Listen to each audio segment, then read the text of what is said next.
ভাবি, দাঁড়াও, তোমার সাথে আমার পরে বোঝাপড়া হবে। আগে আমার মা বাবার সাথে আমি বোঝাপড়া করিনি। মা, বাবা, কয়দিন আগে তোমার সন্তান মারা গিয়েছে, আর ভাবি বিধবা হয়েছে। 30টা বছর এই তোমার পুত্রবধূ এই বাড়িতে ছিল, আর আজকে তুমি এই বাচ্চা দুইটাকে নিয়ে বাড়িতে চলে যেতে বলছো? এত তাড়াতাড়ি সব শেষ হয়ে গেল?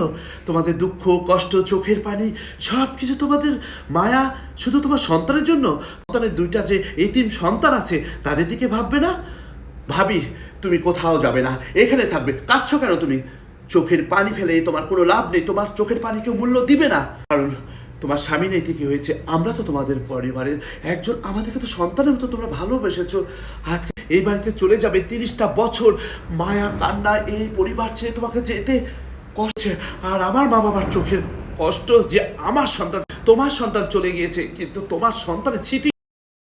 ভাবি, এই বাড়িতে তোমার কত স্মৃতি, কত কথা, কত, তুমি 30টা বছর পার করে দিলে। আর আজকে তোমার অনুদান কেউ না বুঝুক, আমি তোমার এই প্রতিবাদী দেবর থাকতে কিছু করতে দেবে না। আমারও তো ছেলে সন্তান আছে।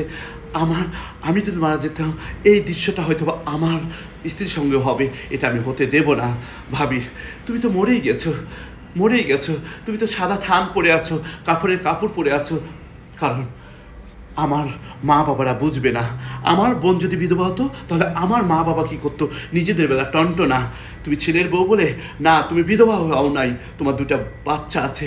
এই বাচ্চার দিকে তাকিয়ে তুমি লাল শাড়ি বাদ দিয়ে যে কোনো শাড়ি পরে তোমার সন্তানদের সামনে হাসি খুশিভাবে তুমি তোমার সন্তানের হক এই পরিবার থেকে বুঝে নাও। ভাবি, প্রতিবাদী হও।